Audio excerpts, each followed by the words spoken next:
नमस्कार आदाब, मैं एंकर अफशीन फातिमा और आप देख रहे हैं डीएस समाचार। लखनऊ हिंदू आर्मी चीफ सुशील तिवारी के जन्म दिवस और शौर्य दिवस पर हिंदू आर्मी कार्यालय पर सुशील तिवारी की गर्जना महाकुंभ में नहीं घुसने देंगे। एक भी विधर्मी को तिवारी ने कहा, अगर विधर्मी किए घुसने का प्रयास तो हिंदू आर्मी करेगी इलाज, रहेंगे हजार वॉलेंटियर तैयार।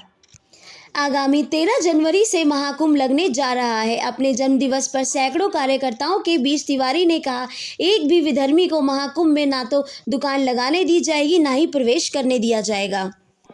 हिंदू आर्मी चीफ ने अपने दूसरे मांग में जनसंख्या नियंत्रण कानून को जल्द लागू करने की मांग की। तिवारी ने कहा कि यशस्वी प्रधानमंत्री जी से निवेदन है कि अगर जनसंख्या नियंत्रण बिल नहीं आया तो 2025 तक जो हाल बांग्लादेश में हिंदुओं का है वही भारत में होगा, क्योंकि वो 4 विवाह 25 बच्चे पैदा कर जनसंख्या बढ़ा रहे हैं और अपनी पूर्ण तैयारी में हैं। तिवारी ने कहा, मोदी जी बहुत हुआ, सबका साथ सबका विश्वास, सबसे पहले भारत बचाना है तो जनसंख्या नियंत्रण कानून बहुत आवश्यक है। तीसरे मांग में संभल के तर्ज पर इमामबाड़ा को हिंदू मत्स्य भवन और रूमी दरवाजा को श्री राम द्वार और लक्ष्मणपुरी करने की उठाई मांग। सुशील तिवारी, हिंदू आर्मी चीफ। लखनऊ से सुभाष चंद की रिपोर्ट। हमारे चैनल को लाइक और सब्सक्राइब जरूर कीजिए। भारत में प्रवास करेंगे और आज महत्वपूर्ण 2 या 3 विषयों की प्रेस रिलीज है, जिसमें मोदी जी तक और योगी जी तक ये बात पहुंचेगी। प्रेस जब हम शुरू करेंगे, शौर्य पताका को आखिरी सांस तक नहीं झुकने देंगे। शौर्य पताका को हमने कब तलवार उठाई किसी मजलूम सताने को, हम तो जूझ रहे हैं जी अपना अस्तित्व बचाने। अगर यूसीसी बनाइए, उसमें जनसंख्या नियंत्रण लाइए, तो हमारा हर कार्यक्रम में हमारा ये बहुत प्रमुख मुद्दा रहता है कि जनसंख्या नियंत्रण, क्योंकि जिस अनुपात में वो बढ़ रहे हैं, बांग्लादेशी, रोहिंग्या, घुसपैठिए, मैं ये समझता हूं कि 2036 और 40 तक बांग्लादेश से भी बुरा हालात होने वाला है, बहुत ही ज्यादा बुरा हालात होने वाला है। तो एक तो आज के दिन जनसंख्या नियंत्रण की पुनः और पुनः ये हिंदू आर्मी मांग करती है, पहला मुद्दा है।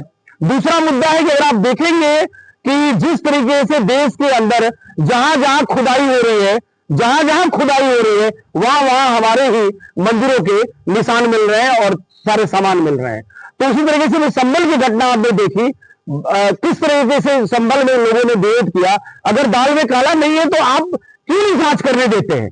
हम इसी तर्ज पे जो है, हमने विष्णु जैन से, हरिशंकर जैन जी से निवेदन किया कि लखनऊ का जो इमामबाड़ा है, वो इमामबाड़ा नहीं, हिंदू मत्स्य भवन है। लखनऊ का रूमी दरवाजा नहीं, श्री राम द्वार है।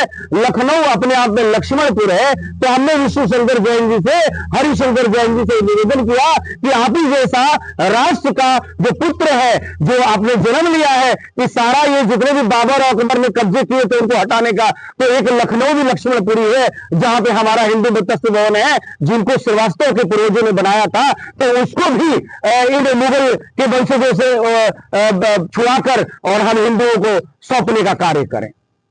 और आज ये सर्टिफिकेट हम ऑनलाइन डाल देते हैं, आप लोग देख लो, बर्थ सर्टिफिकेट है और ये हाई स्कूल का सर्टिफिकेट है।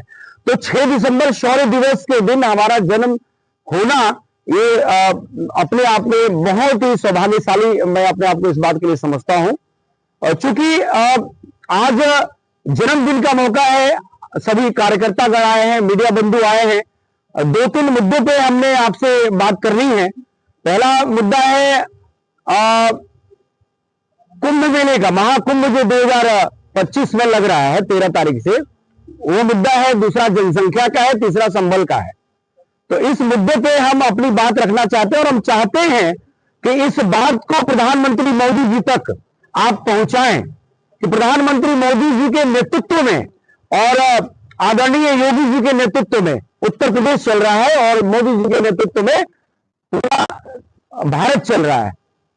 कहां पे जब वक्त आया तो हिंदू आर्मी ने समय समय पर मुद्दे को उठाया और उस मुद्दे को क्रियान्वित करने का काम केंद्र सरकार ने किया। चाहे वो पीएफआई पे प्रतिबंध की बात हो, वो हमने पहले 2017 में मुद्दा उठाया और उसमें पीएफआई पे प्रतिबंध अमित शाह जी ने लगाया। इस बात के लिए कोटि कोटि उनको धन्यवाद है। चाहे लव जिहाद का मुद्दा हो, हमने उठाया, उसमें योगी जी ने कानून बनाया। चाहे वो आपका जनसंख्या नियंत्रण का मुद्दा हो, आज उसमें कम से कम चर्चा चल रही है। लेकिन मेरा या हिंदू आर्मी के प्लेटफॉर्म से आज जन्मदिन के दिवस पे ये मांग दोबारा पुनः और पुनः कि मोदी जी बहुत इंफ्रास्ट्रक्चर हो गया, बहुत आपने रोड बना लिए, हम अमेरिका से भी ज्यादा बड़े बड़े रोडों पे चल रहे हैं, लेकिन इन रोडों पे कब्जा तो अल्टीमेटली जैसे आज बांग्लादेश का हालत है वैसे उन्हीं का होना है। तो उसको रोकने के लिए आपको हिंदू राष्ट्र से पहले जनसंख्या नियंत्रण लाने की आवश्यकता है, नहीं तो उनकी जिस तरीके से जनसंख्या वृद्धि हो रही है उस अनुपात में आप देखेंगे तो 2036 से 2040 तक हम बांग्लादेश की स्थिति में होंगे। योगी जी कह रहे हैं बटोगे तो कटोगे, मोदी जी कह रहे हैं एक रहेंगे सेफ रहेंगे, मान लिया। अरे एक तो हम हैं, एक नहीं होते तो आपको केंद्र में पिछले 10 वर्षों से कैसे बैठाए होते, एक नहीं होते तो आज 20 राज्यों में सरकार कैसे होती। हम एक हैं, उसी का खामियाजा है, उसी का बदौलत आप आज तीसरी बार प्रधानमंत्री हैं। तो इस बात को हिंदू आर्मी रिमाइंडर के रूप में कह रही है, अनुरोध के रूप में कह रही है कि हमारे आपके लिए नीति पे कोई डाउट नहीं है, हम आपके अभिन्न अंग हैं, अनुषंगिक है, आपके लिए कार्य करते हैं, हिंदुत्व के लिए कार्य करते हैं, सनातनी के लिए कार्य करते हैं, हिंदू राष्ट्र के लिए काम कर सकते हैं। हमारा पहला लक्ष्य हिंदू राष्ट्र बनाना है, लेकिन हिंदू राष्ट्र से पहले जनसंख्या नियंत्रण, आपने सभी के कानून बना